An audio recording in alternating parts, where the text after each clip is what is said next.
Battlefield 4 Fall Patch is finally here, guys. We've been waiting for almost a year for the game to be somewhat playable, and it's finally here.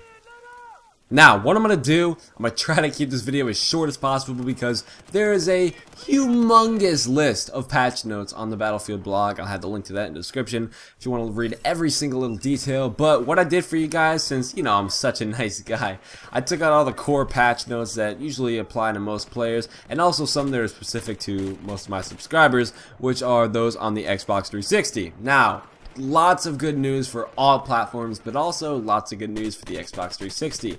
I'm gonna run down the list. There's also tons of various tweaks and exploit fixes and small patches that I'm not gonna mention. But again, if you want to see the full list, there's a link in the description. You can go check that out. So without further ado, let's get started on this beautiful patch. First things first, I'm gonna say one thing.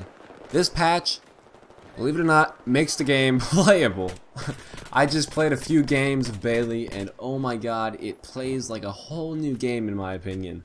It's not perfect. I mean, no game can be perfect, but it is definitely immensely better, and I'm going to tell you why. So, first things first, we have improved soldier movement to closely match that of Battlefield 3 while still maintaining animation fidelity of BF4.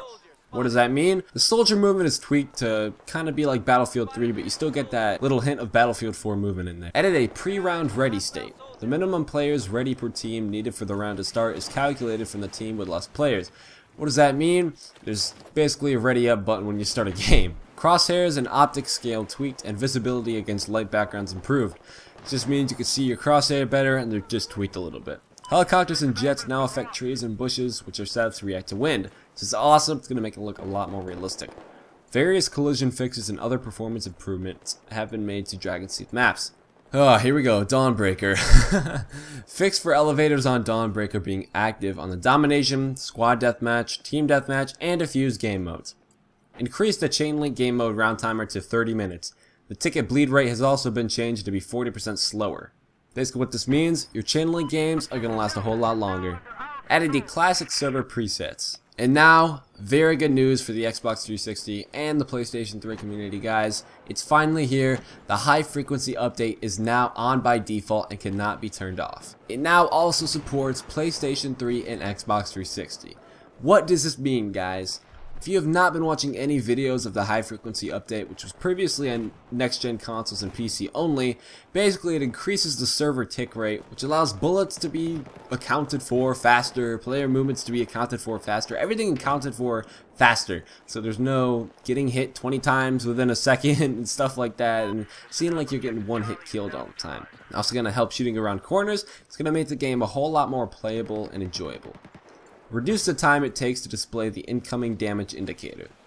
Fixed an issue where battle pickups would sometimes get dropped immediately after picking them up. I know I had a huge problem with this. I tried to pick up that freaking sniper off the ground and it would just drop immediately, and I'd sit there pressing Y for like 10 minutes, and by the time I finally get it picked up, I'm dead. So that's a great fix. Made 100 tickets the default rush ticket value. Tweaked smoke effects. Smoke is now bigger and has higher density and lasts longer. Fixed an issue where players could get underneath the ship at Objective E and Parasol Storm. Reduced head flinching on soldiers. What does this mean? When you get shot or when you shoot somebody, the little animation of their head flinching is going to be greatly reduced, so it's going to be more accurate where you need to aim to hit them in the head. Added functionality to be able to shoot when falling, not jumping. Permanent fix for gadget exploit where a user could equip gadgets from different classes.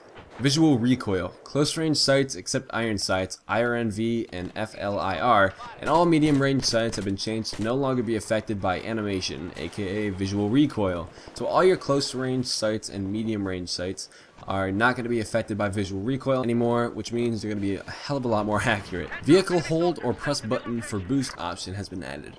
Flashbang now dims the HUD when player gets affected by it. Improved the stall behavior of jets when reaching the max vehicle height. Also added a new weapon reticle to the third-person jet camera. Now there's a bunch of general weapon tweaks, reduced suppression recoils, removed recoil modifier for zoom, and made a 75% reduction in hip recoil. You're gonna be a lot more accurate, guys.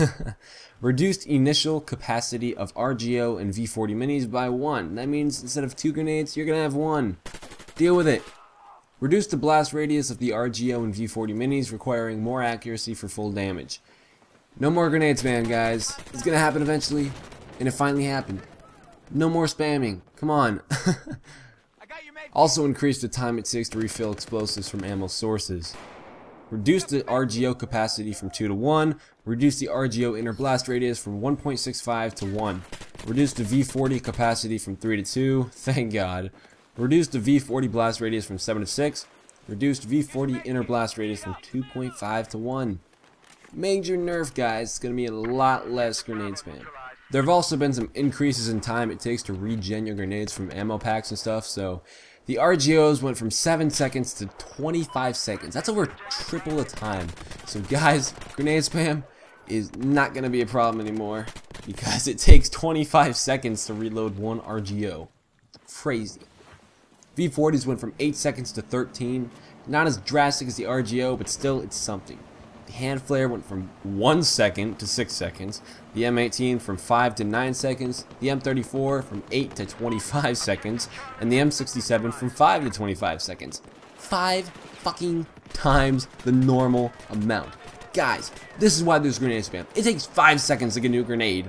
Now it takes 25, so by the time you get a new grenade, you're fucking dead. They came down in the locker and they shot your ass. Sorry, didn't mean...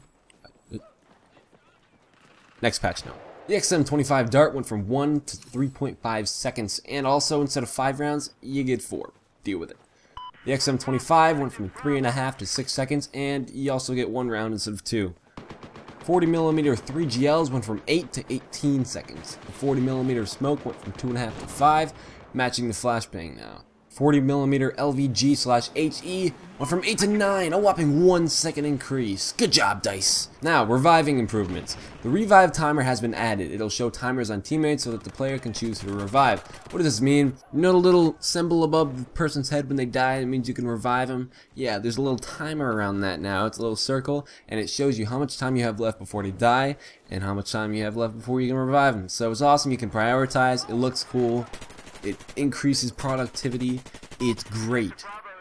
Also added the sound when defibs are 100% charged, which means you give the revived player a 100% health back.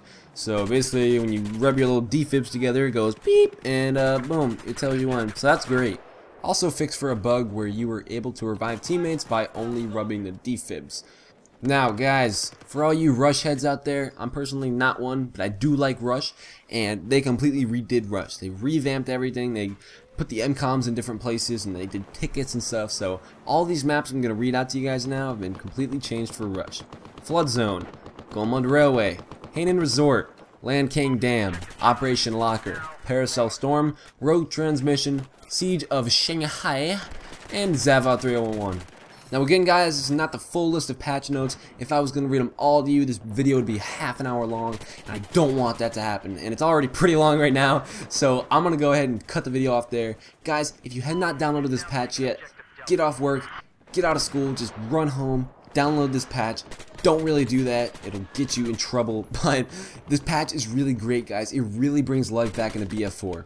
I'm not just saying that, I'm not getting paid to say that. There's no Ronku involved in this. This is all experience. I've played it guys, you're watching gameplay right now, it's great. So much new stuff, especially for console players, which is really, really good news because we've kind of been left out in the cold in updates before, but now we got the full ride and it's all here guys. Battlefield 4 in its prime state. What this shit should have been at launch, but it wasn't.